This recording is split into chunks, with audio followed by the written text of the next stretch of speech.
Masih ingat kisah Nabi ditodong senjata? Nabi lagi di rest area, lagi duduk. Cuman waktu itu nggak ada yang jual tahu Sumedang ya.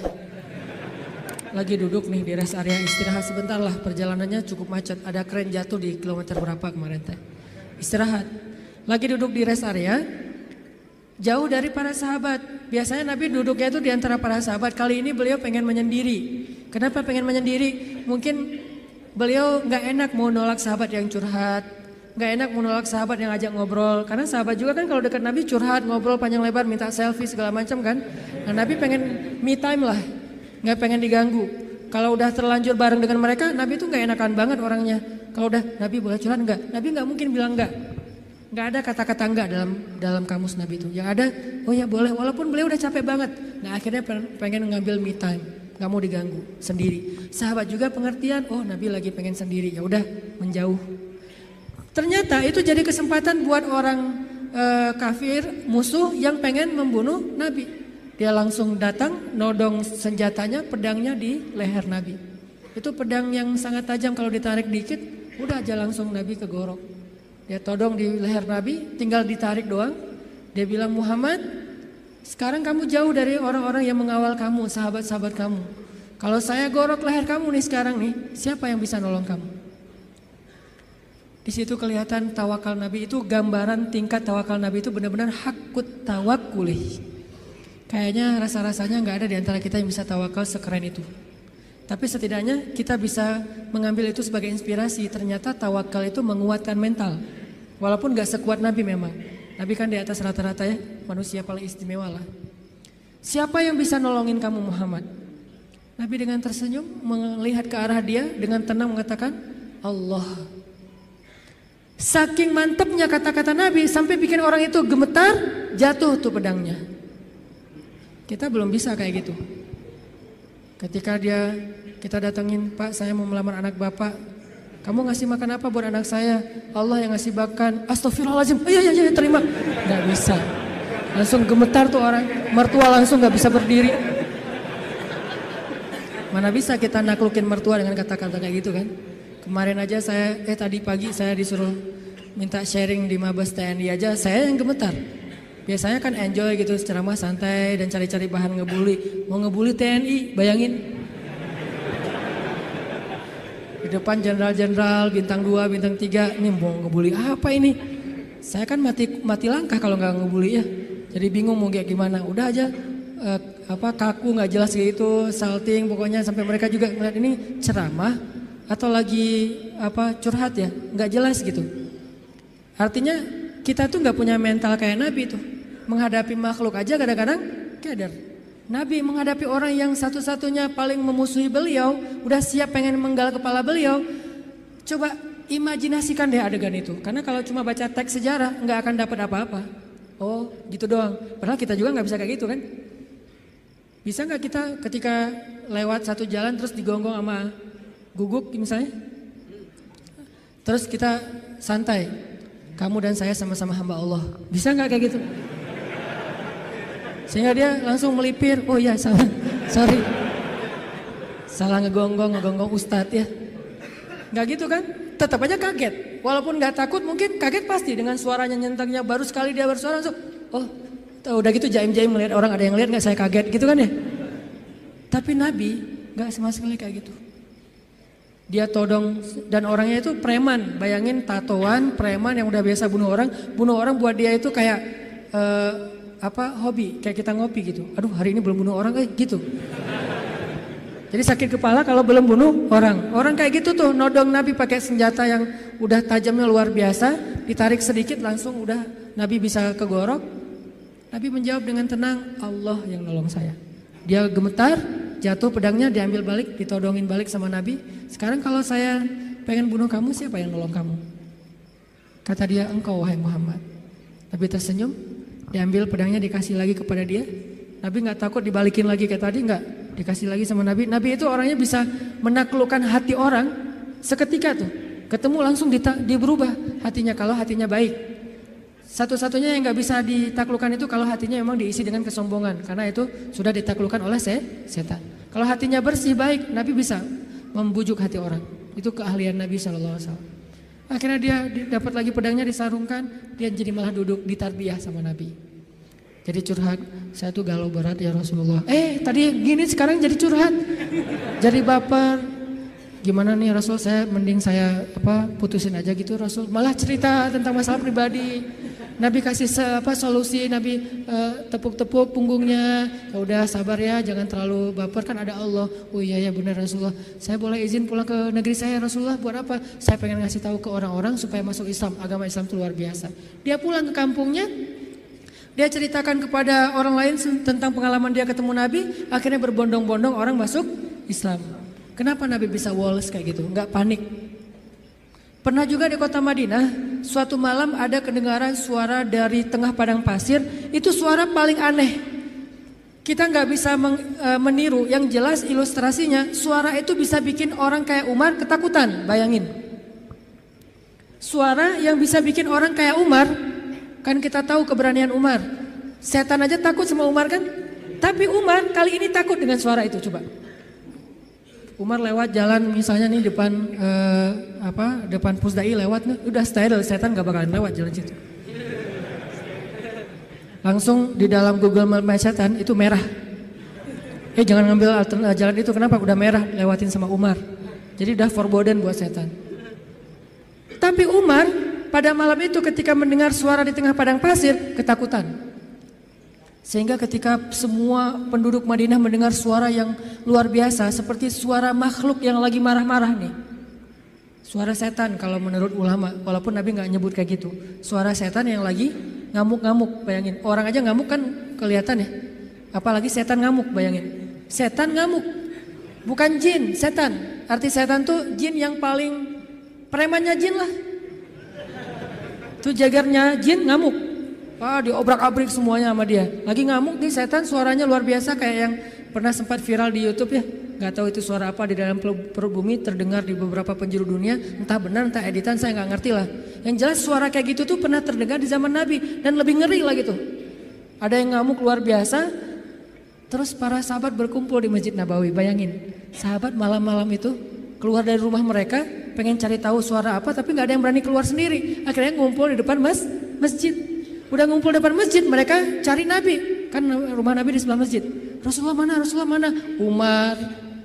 Terus sekelas Sa'ad bin Abi Waqqas, Abu Ubaidah bin Jarrah yang udah gak takut mati sama sekali. Orang-orang yang pemberani lah. Tapi ngumpulnya di depan masjid karena gak berani keluar sendiri ke tengah padang pasir gara-gara saking seremnya tuh suara. Udah ngumpul, cari-cari Nabi, tiba-tiba mereka ngelihat sosok seorang laki-laki datang dari tengah kegelapan padang pasir. Dia pegang pedang di atas pundaknya, gak pakai baju, cuma pakai celana, badannya bagus. Kalau kita gak pakai baju malu-maluin ya, Nabi gak pakai baju, keren lah.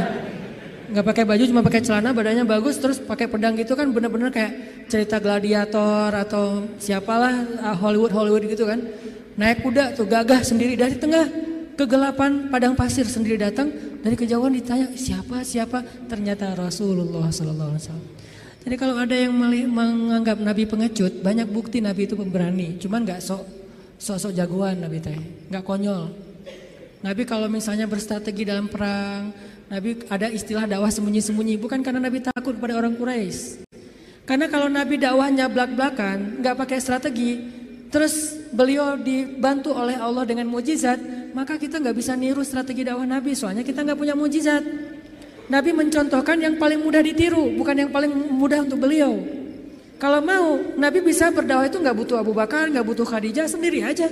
Kalau ada Abu Jahal nantang beliau, beliau tinggal bilang ya Allah hancurkan dia orang, langsung mati itu mendadak. Mudah banget buat Nabi. Toh bulan aja dibelah sama Nabi dengan seizin Allah kan. Ketika ditantang Muhammad, kalau kamu emang Nabi coba lo belah tuh bulan.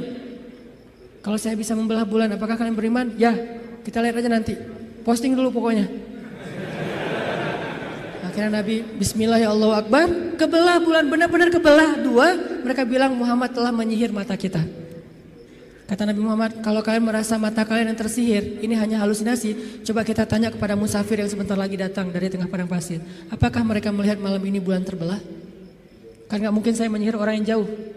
Ternyata datanglah musafir dari tengah padang pasir lewat kota Mekah, karena Mekah ini salah satu transit juga. Orang-orang langsung berkumpul nanya, apakah kalian melihat kejanggalan di langit malam ini? Ya, kejanggalan apa? Bulan terbelah. Ternyata Muhammad itu adalah Lord of the Ring, bapaknya para penyihir. Bukan kita doang yang disihir, musafir juga disihir. Tetap gak beriman. Nabi itu kalau mau ngandelin mukjizat bisa banget, tapi kita kan gak bisa niru. Makanya Nabi mencontohkan yang paling ringan, dakwah itu sembunyi-sembunyi dulu. Jangan terlalu vulgar. Supaya apa? Supaya umatnya gak celaka dengan mengambil langkah-langkah yang sembrono. Nabi itu paling pemberani, cuman gak pamer. Kalian semuanya apa-apaan? Gua paling pemberani. Gak pernah Nabi gitu. Umar, Ali, ketika ada yang nantang kaum muslimin, padahal Nabi itu kalau mau duel sama dia bisa banget. Tapi kan buat apa yang kayak gitu-gitu? Kan ada tuh Amru bin siapa gitu yang orang kafir tuh, jagoan berpedang dalam perang Khandak nantang. Hal min mubariz, ada enggak cowok-cowok pemberani di sini yang mau duel sama saya? Diam semuanya, bayangin Umar diam. Umar takut enggak? Tapi emang orang itu terkenal sih. Nih yang lagi nantang ini terkenal Umar. Aduh, Amru kan agak mikir nih. Ternyata siapa yang berdiri? Ali masih muda, umur 20-an tahun lah. Ya Rasulullah izinkan saya. Nabi itu kalau mau, Ali emang lo doang yang berani, gue juga berani sebetulnya. Enggak, Nabi mah gak kayak gitu, orangnya tawadu. Ali jangan, aku gak tega kalau terjadi apa-apa sama kamu. Akhirnya Ali duduk. Benar-benar gak ada laki-laki di antara kalian, kata Amru, dia manas-manasin tuh. Ya Rasulullah, mereka menghina kita ya Rasulullah, postingannya tuh gak enak banget ya Rasul. Izinkan saya Rasulullah untuk report tuh biar di blog sama Instagram.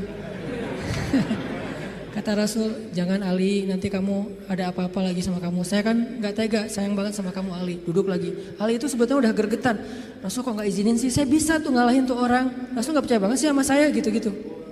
Sampai 3 kali, wah benar-benar kalian ini gak ada yang keren satupun, gak ada cowok sama sekali di antara kalian. Saya kecewa nih datang ke sini capek-capek, gak ada yang berani duel.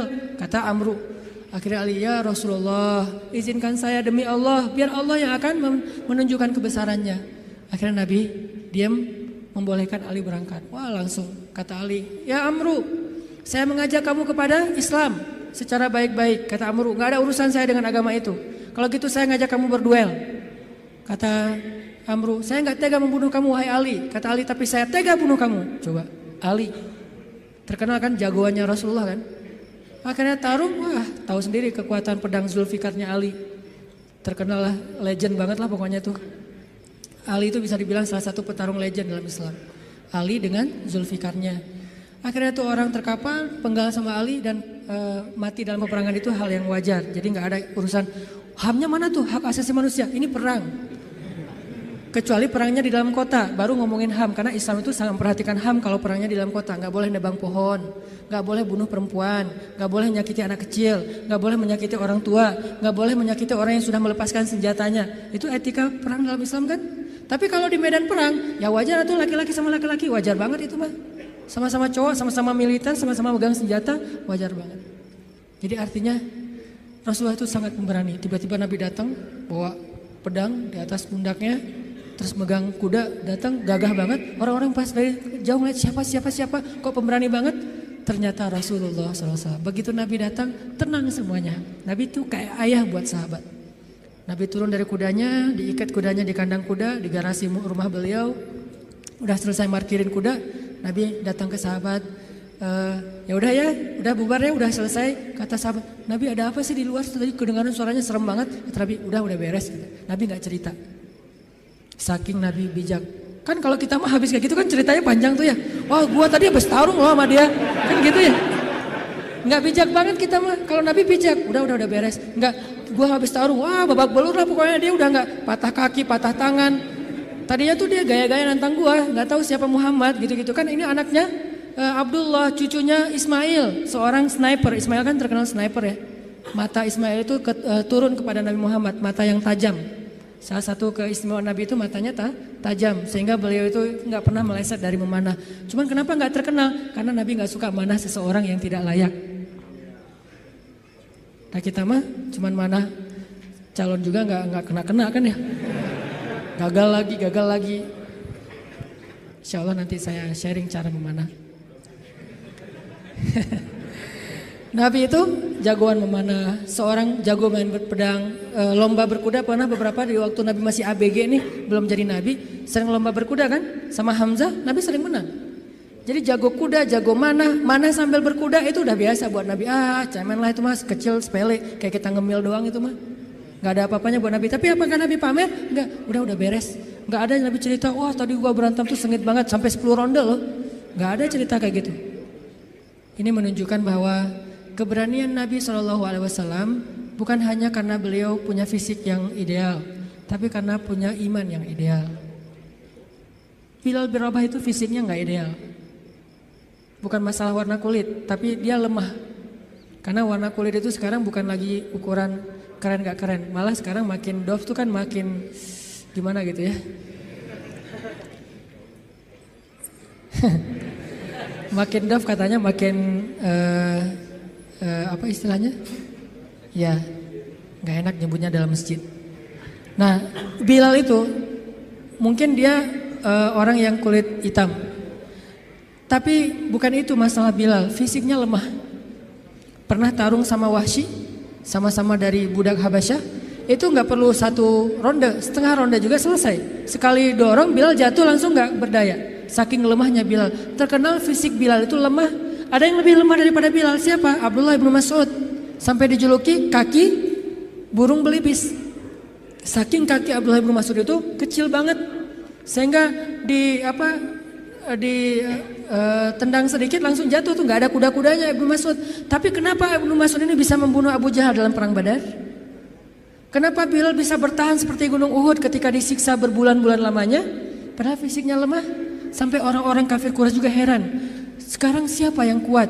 Dulu kita pikir Wahsy itu kuat, dulu kita pikir Umayyah bin Khalaf kuat, tapi ternyata Bilal lebih kuat dari mereka semuanya ketika sudah beriman. Lalu ketika mereka bertanya kepada Bilal, ya Bilal, setan apa yang merasuki kamu tiba-tiba kamu jadi orang yang tangguh? Kata Bilal, iman, bukan setan. Iman yang masuk ke dalam hati saya dan itu meneguhkan seseorang. Watsabbit aqdamana, jadi sabat.